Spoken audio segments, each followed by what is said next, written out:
Hey, welcome to the Glass City Grind. I am so thrilled to be joined with my friend, Chef Gil Evans. Welcome. Well, thank you for having me. I really appreciate this. Yes, we're thrilled to be here, and we are filming today at the Staybridge Suites. I have to let you know there's a lot of activity going on here today, and I wanted to say that me and you cooked for everybody today. I told everybody that I cooked those cookies out there. They got some phenomenal cookies in the lobby. But I think people know that I probably did not cook for You know people. I didn't either. You know I ate a couple of them. Well, welcome to our show. Thank you. I was so excited to let our viewers know and to get to know you in case they haven't. All the things that you're doing and how you got started with who you are. And first of all, how did you become Chef Gil Evans? Started a long time ago. Back when I was 8 years old. I grew up very poor, and I realized that I could help the elementary schools. I can go in and wash dishes, do all these pots and pans, and they give me these big sheet trays full of burnt pizzas, and I could eat as much pizza as I wanted. But back then I realized I had craving for pizza, that was one. But I realized then I had food service was my calling. And since the age of 8, I actually had my first paying job here in a restaurant here in Toledo at the age of 13. Where I started the kitchen. I went from one kitchen to running 4 kitchens for this one particular place. Went from there and just moved on to be a chef. I have to say, at 8 and 13, you were out I had there a lot of already. age. Yeah. Well, school it was fine because it was back then. It was like you could do pretty much anything you wanted.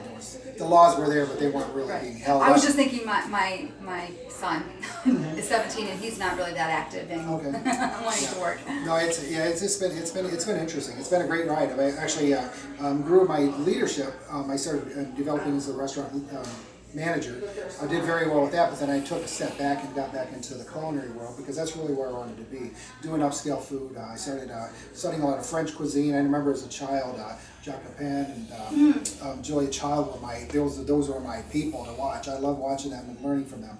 And so I went from that to getting into the culinary world where I grew as a corporate chef in Columbus. I was in Columbus for 7 years. I've done some major events in Columbus. I was growing as one of the top chefs down in Columbus, and I moved back to Toledo to start my own businesses. I've had some major restaurants here in town. Sold those back in 2010, and got back into leadership. And one thing I realized that as a chef, I was able to take people that had low self-esteem or whatever, had issues in life, and help them, guide them to do more with their life and become chefs, become managers in restaurants. And I was always trying to find what my true passion in life was. Mm-hmm. Even though I love to cook and all of that, right. I realized that I was better at developing people.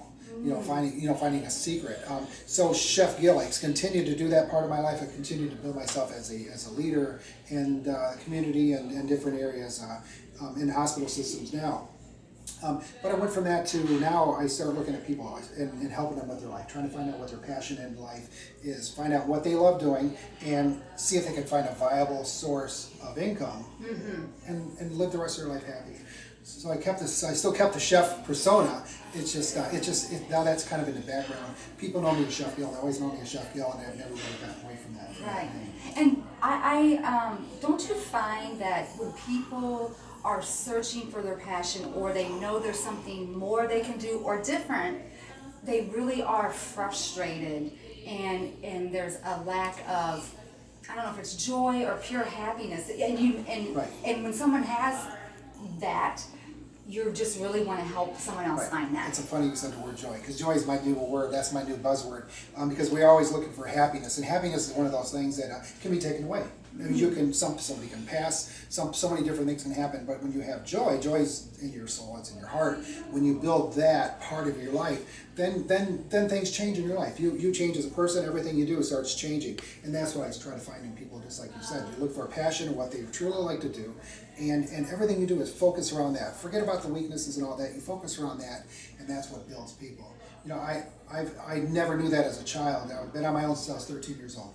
And it was always trying to find who I am, what I want to do with my life, and how can I get there. And I've had all these amazing people around me that wanted to help me, just never seen it. So that's my focus now. It's okay. Now if I see something with somebody, I'm like, hey, you know what? You're really good at that, and can I help you develop that? And that's where the culinary part comes in. Is helping people take that mix of ideas that they have and create a masterpiece with that, or create some kind of culinary delight because of that. But it's all about their life. It's all about their life and passion. Now, Let me ask you this before I forget too. Where can people find you? Because I know you do give, and I don't want to use the word. Let me say this part first. I mean, there's nothing wrong with people being motivational speakers or doing certain things that are motivating. However, your calling or kind of what you do is a little deeper. We talked about that off, which you're more of an inspirational. If you want to explain that to us a little bit, kind of what you're doing. Sure. I've always, well, back in the old days, everybody was like, motivation, you got to do this, you're going to have to do that, get this real excitement going. But what I found out about motivation is motivation is like you run, you get your heart pumped, you get everything going, and eventually you calm back down. That's what motivation does. And motivation gets you at a high, and then it goes away slowly. Inspiration really hits you down in the soul, hits you in your heart, hits you in your mind, and it tends to stay with you a lot longer. Right. And so that's why I looked at, you know what I want to do is inspire people so that the lessons, the things that I teach them will stay with them. Not you say, you know, I had a brother, jump in here, it was an Amway years ago. And I went to this webinar thing, a seminar with them. I had this really big, ugly suit on, it was not even mine. And I was so keyed up because these people made you so motivated. And I drank 500 pots of coffee. But it's like, and then it went away. Right. It went away, and it's like, and all they do is they did that over and over to keep you pumped up. Well, inspiration doesn't do that. Inspiration makes you think about things in your life that truly matter.